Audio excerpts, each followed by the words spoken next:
آگے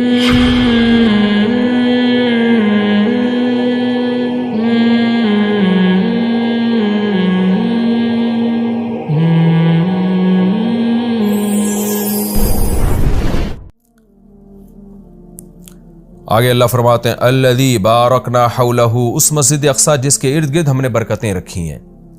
ارد گرد چونکہ سرزمین شام ہے تو اس میں اللہ نے برکتیں رکھیں، دنیاوی برکتیں بھی رکھی ہیں اور روحانی برکتیں بھی۔ روحانی برکتیں یہ ہیں کہ جتنے پیغمبر اس سرزمین میں آئے کسی دوسری زمین میں نہیں آئے، اور جتنے پیغمبروں کی وہاں قبریں ہیں سرزمین شام میں اور بیت المقدس میں، اتنی قبریں پیغمبروں کی کہیں نہیں ہیں، کسی اور جگہ پہ اتنی قبریں نہیں ہیں۔ اور دنیاوی برکتیں کیا ہیں کہ وہاں کی پیداوار، وہاں کی ہوا وہ بہت صحت کے لیے مفید ہے۔ انار، وہاں کا زیتون، وہاں کی انجیر، یہ سارے ایسے برکت والے پھل اللہ وہاں پیدا کرتا ہے اور بہت وافر مقدار میں۔ میں ترکی کے میں شام کے بارڈر تک گیا ہوں۔ پہلے تو شام کا علاقہ بہت وسیع تھا، تو یہ تو اب جو شام ہے یہ تو تھوڑا سا رہ گیا ہے۔ نبی صلی اللہ علیہ وسلم کے دور کا جو شام ہے وہ تو بہت وسیع رقبہ تھا۔ تو وہ ترکی کے بارڈر پہ جب آپ جاتے ہیں اور شام کی سرزمین ملتی ہے تو آپ کو اندازہ ہوتا ہے وہاں کی ہوا میں ایک خاص قسم کی ایک محسوس ہوتا ہے انسان کو اپنی صحت، اور ایک خاص قسم کی خوشبو محسوس ہوتی ہے۔ اور زیتون بہت کثرت سے پیدا ہوتا ہے، انجیر بہت کثرت سے پیدا ہوتا ہے، انار بہت کثرت سے پیدا ہوتا ہے۔ وہاں کے لوگوں کی صحتیں، ان کے چہروں کی فریشنس وہ صاف بتا رہی ہوتی ہے کہ اللہ نے زمین میں جسمانی برکتیں بھی بہت زیادہ رکھی ہیں۔ اور علماء نے لکھا ہے کہ اللہ نے جب یہ بتایا نا کہ مسجد اقصیٰ کے ارد گرد برکتیں، تو اس سے خود بخود یہ ثابت ہوتا ہے کہ جس مسجد کے مبارک ہونے کی وجہ سے اس کے ارد گرد اتنی برکتیں ہیں تو خود اس مسجد میں کتنی برکتیں ہوں گی۔ تو وہ مسجد بہت زیادہ برکت والی ہے۔ تبھی حدیث میں آتا ہے کہ جو مسجد حرام میں نماز پڑھتا ہے اسے 1,00,000 نمازوں کا ثواب ملتا ہے، اور جو مسجد اقصیٰ اور مسجد نبوی میں نماز پڑھتا ہے اسے 1,000، اور بعض روایات میں آتا ہے مسجد اقصیٰ میں 50,000 اور مسجد نبوی میں 1,000۔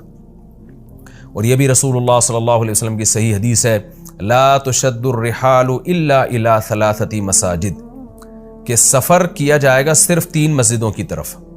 کیا مطلب؟ وہ سفر جو بنیت عبادت ہو، بنیت عبادت یعنی 3 مسجدیں ایسی ہیں جن کی طرف سفر کر کے ان مسجدوں کی زیارت کرنا ہی عبادت ہے۔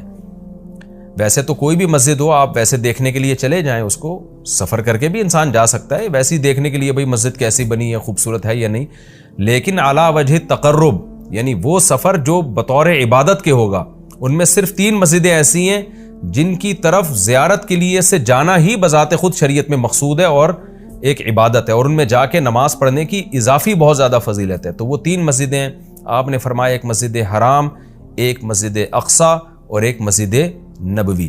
تبھی مسلمان جب تک مسجد اقصیٰ آزاد نہیں تھی تو مسلمان مسجد اقصیٰ بھی سفر کر کے جایا کرتے تھے، مسجد حرام بھی، اور مسجد نبوی تک تو الحمدللہ اب بھی جاتے ہیں۔ اور اللہ سے ہم دعا کرتے ہیں کہ اللہ تعالیٰ مسجد اقصیٰ کو دوبارہ آزاد کرائے تاکہ ہمیں بھی وہاں جا کے نماز نصیب ہو اور مسجد اقصیٰ کی ہمیں بھی زیارت نصیب ہو۔ یہ ہر مسلمان کی تمنا ہے، اور بہت سے لوگوں کو اللہ نے یہ توفیق دی ہے، وہاں جاتے ہیں، اور بہت سے لوگ اس زیارت سے محروم ہیں۔ تو ہم یہ دعا کرتے ہیں کہ اللہ تعالیٰ وہ مبارک مسجد جس کی طرف اللہ اپنے حبیب صلی اللہ علیہ وسلم کو معجزاتی طور پر لے کر گیا، اور خاص طور پر ہمارے حبیب صلی اللہ علیہ وسلم کو وہاں نماز پڑھوائی گئی معجزاتی طور پر، تو اللہ ہمیں بھی اس مقدس سرزمین کی زیارت کی توفیق نصیب فرمائے اور ہمارے لیے آسان فرمائے۔ آگے اللہ فرماتے ہیں لِنُرِيَهُ مِنْ آیَاتِنَا، ہم نے یہ سفر اس لیے کرایا تاکہ ہم محمد صلی اللہ علیہ وسلم کو اپنی نشانیوں میں سے کچھ نشانیاں دکھائیں۔ وہ نشانیاں یہی ہیں کہ جو معراج کی رات آپ کو دکھائی گئیں، پیغمبروں کی زیارت کروائی گئی، جنت جہنم دکھائی گئی، تو یہ ساری بڑی بڑی نشانیاں تھیں۔ خود معراج خود ایک بڑی نشانی ہے۔ إِنَّهُ هُوَ السَّمِيعُ الْبَصِيرُ، اللہ تعالیٰ خوب سننے والا اور دیکھنے والا ہے۔ یعنی انسان تو محتاج ہے کہ جب تک اسے سنایا نہ جائے وہ سن نہیں سکتا، دکھایا نہ جائے وہ دیکھ نہیں سکتا۔ تو پیغمبر صلی اللہ علیہ وسلم بھی خود سے نشانیاں نہیں دیکھ سکتے، اللہ نے دکھائیں، اللہ نے سنائی، لیکن اللہ وہ ذات ہے جو سمیع بھی ہے اور بصیر بھی، اسے وہ ہر وقت ہر چیز کو دیکھ بھی رہا ہے اور ہر وقت ہر چیز کو سن بھی رہا ہے۔ آگے اللہ تعالیٰ ارشاد فرماتے ہیں وَآتَيْنَا مُوسَى الْكِتَابَ، یہ پیغمبروں کا سلسلہ نیا نہیں ہے، پرانا ہے۔ ہم نے محمد صلی اللہ علیہ وسلم کو جیسے کتاب دی ہے اور محمد صلی اللہ علیہ وسلم کو نشانیاں دکھا رہے ہیں، تو آپ سے پہلے موسیٰ علیہ السلام کو بھی ہم کتاب دے چکے ہیں، اور بیت المقدس کا تذکرہ ہے نا، تو یہودی بیت المقدس پہ ہمیشہ سے دعویٰ کرتے رہے کہ بیت المقدس تو ہمارا ہے اور اس میں تو ہمارے پیغمبر مدفون ہیں. تو اس کا بھی اللہ جواب دے رہے ہیں کہ ہم نے اہل یہودیوں کو کتاب دی تھی مگر انہوں نے کتاب کا حشر کیا. تو آگے پورے رکوع میں اسی کی تفصیل ہے کہ کس طرح انہوں نے خدا کی نافرمانی کی ہے، جس کے نتیجے میں اللہ نے ان سے یہ خلافت چھینی ہے اور بیت المقدس ان سے چھینا گیا ہے. تو اسی کا تذکرہ ہے.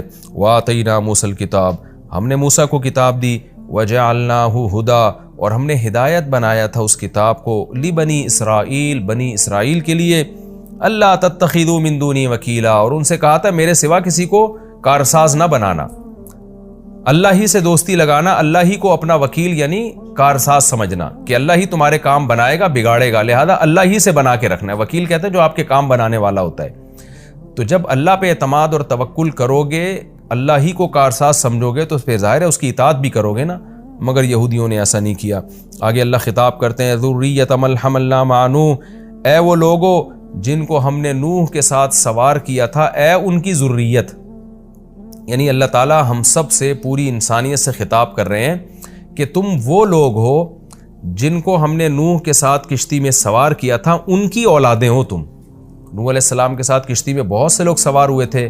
ان میں نوح علیہ السلام کے 3 بیٹے بھی تھے، حام، سام اور یافس، جن کا نام بیان کیا جاتا ہے. تو باقی ساری نسل انسانیت کی انہی 3 بیٹوں سے چلی ہے. تو وہ چونکہ کشتی میں نوح علیہ السلام کے ساتھ سوار تھے، اس لیے اللہ نے کہا کہ تم اے انسانوں، تم ان کی نسلیں ہو جن کو نوح علیہ السلام کے ساتھ ہم نے کشتی میں سوار کیا تھا، جو ان کے 3 بیٹے تھے. تو گویا اللہ کا بہت بڑا احسان ہے کہ تمہارے جو باپ دادے تھے نا، نوح علیہ السلام اور ان کے 3 بیٹے، وہ تو شکر گزار بندے تھے جن کے شکر گزاری کی وجہ سے پوری انسانیت کو تباہ کر کے ہم نے چند لوگوں کو کشتی میں سوار کیا تھا. آگے تم انہی کی نسلیں ہو. اگر وہ شکر گزار نہ ہوتے تو تمہیں بھی زندگی اور حیات نہ ملتی. اس لیے آگے فرمایا انہ کان عبدا شکورا، نوح تو اللہ کے شکر گزار بندے تھے. تو تم انہی کی اولاد ہو جن کو ہم نے کشتی میں سوار کیا. تو گویا کشتی میں سوار کرنے والوں پر بھی ہم نے احسان کیا اور تم پر بھی ہم نے احسان کیا، کیونکہ اگر ان کو ہم کشتی میں سوار نہ کرتے اور طوفان میں غرق کر دیتے تو تم بھی پیدا نہ ہوتے.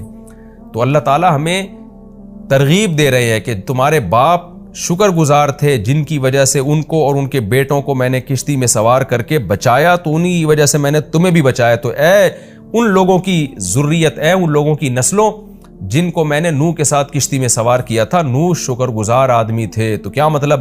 تم بھی میری ان آیات کو غور سے سنو اور تم بھی شکر گزار بنو. تو آگے نیا مضمون شروع ہو رہا ہے. وَقَضَيْنَا إِلَىٰ بَنِي إِسْرَائِيلَ فِي الْكِتَابِ لَتُفْسِدُنَّ فِي الْأَرْضِ مَرَّتَيْنِ. اس میں نیا مضمون ہے کہ ہم نے بنی اسرائیل کو بتا دیا تھا کہ تم زمین میں فساد مچاؤ گے، تم ناشکری کرو گے، جس کی وجہ سے تم پر اللہ کے عذاب آئیں گے. تو بنی اسرائیل نے ان باتوں پر عمل نہیں کیا جس کی وجہ سے ان پر قوم مسلط ہو کر ان کو عذاب چکا